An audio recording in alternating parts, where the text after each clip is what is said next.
qualidade do sintoma, né? Algumas vezes se aplica essa qualidade, algumas vezes não se aplica. Por exemplo, na dor, a qualidade é importantíssima. Se eu tenho dor em cólica, em pontada, em aperto, em queimação, eu tenho diagnósticos diferentes, assim, muito facilmente diferenciados. Já na febre não tem qualidade. Uma perna inchada, um edema, eu posso perguntar a qualidade. É dura, é mole, marca o sapato, não marca o sapato. Sempre que possível, eu posso tentar investigar a qualidade. A intensidade é outra coisa difícil da gente quantificar, porque depende do estado do paciente. Muitas vezes um paciente tem uma doença extremamente grave e sente muito pouco, ele não refere nada, é calminho. E às vezes uma pessoa mais deprimida ou mais estressada tem um quadro leve que é extremamente queixoso, ele vem passando mal, e chora, e se lamenta. Então a intensidade tem que ser correlacionada ao estado emocional do paciente. É óbvio que eu tenho maneiras de avaliar a intensidade das coisas também. Dor no peito de um paciente que tem um significado grave, como uma ruptura do aneurisma de aorta, ou infarto do miocárdio, uma embolia, tem sinais de intensidade de dor que eu nem preciso perguntar, eu observo, como palidez cutânea, especialmente pela adrenalina, sudorese de fronte, extremidades frias, tudo isso eu passo a ter como sinais indiretos de dor. Mas não vou deixar de perguntar ao paciente como é a dor dele, quanto que é a dor. E posso até dar uns exemplos, de 0 a 10, 10 é a dor máxima, 0 é a dor mínima, e 4 a dor é 7. E eu tenho uma ideia do que acontece. A gente não deve esquecer que a dor é modulada por endorfinas, uma série de moduladores de dor, e que quanto mais medo eu tenho, mais estresse eu tenho, mais dor eu tenho. A gente tem um exemplo disso nas guerras e nos jogos de futebol, de esporte, onde ele tem uma fratura e não para de lutar até que ele consiga o objetivo dele, ou não para de jogar o jogo até que ele termine o objetivo dele. Ele vai com a perna quebrada, enquanto a perna o sustenta, ele mantém, e isso é graças à produção de endorfina. Né? Então a gente tem que ver essa intensidade modulada por esse estado de espírito, a gente tem que tomar cuidado. Quando me permite, eu localizo.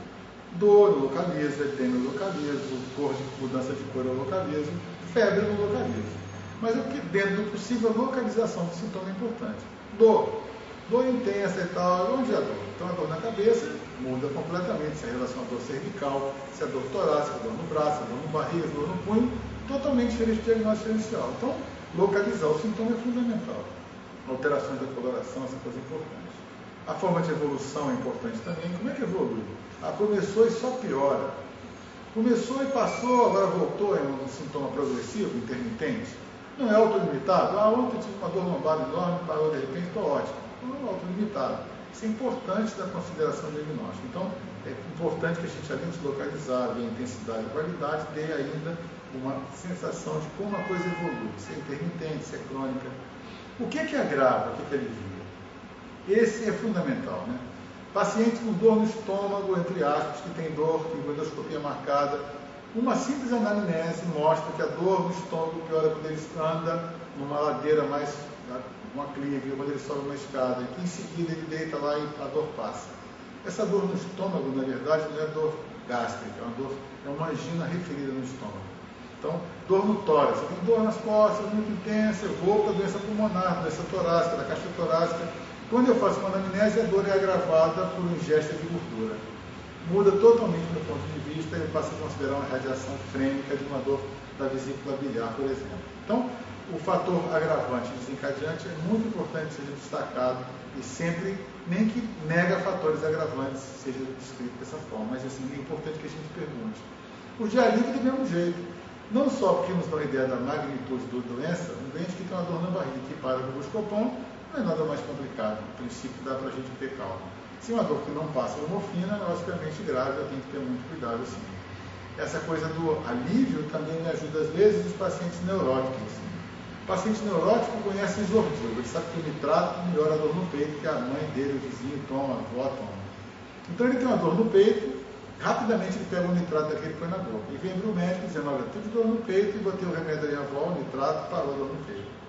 E aí eu tenho uma maneira de saber se esse nitrato efetivamente atuou ou se é uma coisa psicológica, que ele usou e tem um efeito placebo. Eu uso o tempo em que o nitrato alivia a dor torácica. No máximo 15, 20 minutos tem que ser a dor torácica ativa. Se a dor parou em 2, 3, 4 horas, acabou, a dor não é mais doença coronariana, não tem relação com o nitrato. Pode ser até uma angina instável, mas eu não considero que o nitrato melhorou, não tem efeito nenhum assim. E as duas últimas coisas que eu devo perguntar em relação ao ritmo e período. São coisas parecidas que causam grande confusão, mas que o ritmo é uma coisa diária. Eu acordo sem dor, almoço com dor, eu me viro depois do almoço, de tarde tem dor, à noite melhora, quando eu estou estressado tem pior. E o período é uma coisa que acontece em épocas do ano. É muito comum em professores que defendem teses, eles na hora das defesas de tese têm dor no estômago, dor de cabeça, passam mal dessa. Os alunos perto da prova têm mal-estar também. Mas algumas profissões, como os contadores, algumas pessoas têm picos de trabalho em determinado momento da vida, e esse pico de trabalho faz com que eles tenham um grande estresse naquela fase do ano. Então, o contador adoece em dezembro, janeiro, não tem que fechar imposto de renda das indústrias, das firmas, geralmente com documentação atrasada, e a gente tem que tentar ver se esse período tem alguma coisa a ver com algum evento da vida dele. E se tiver, anotar e cuidadosamente interpretar isso como importante. Bom, uma vez coletado o dado do sintoma principal, eu vou fazer a mesma coisa com cada sintoma acessório. Eu vou pegar daquelas queixas todas e vou investigar. Então, tem dor de cabeça, vômito e febre, eu vou fazer da febre, como começou, como evoluiu.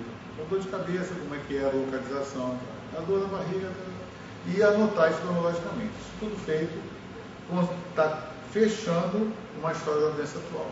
Com isso, eu tenho uma ideia do que está acontecendo com o meu paciente. Existe uma grande dúvida, sim, que a gente deve incluir ou não algumas doenças nessa doença atual, como diabetes e hipertensão arterial. A minha impressão é que, como eu tenho doenças presentes do paciente que eu estou examinando agora, eu incluo na doença atual. Então, na minha HDA, que é a história da doença atual, depois dessa história inicial, eu vou falar, o paciente é diabético há tantos anos, complicado com tal doença, níveis de glicemia de tanto, trata regularmente ou não trata regularmente, descrever a doença do diabetes dele, que complicações ele tem e fecha o diabetes. Hipertenso, mesma coisa. Há quantos anos é hipertenso, os níveis de pressão que ele tem. Se ele não sabe me informar, níveis que desconhece. Mas se sabe que é 23, 24, 25, eu boto pressão alta para ter uma ideia da magnitude. Que complicações isso pode acarretar e a implicação, o risco dessa hipertensão na doença que eu estou tratando agora. Se é uma pneumonia, não tem nenhuma relação. Mas se é um infarto do miocárdio, tem uma grande relação e eu devo procurar atender essa coisa com maior cuidado assim.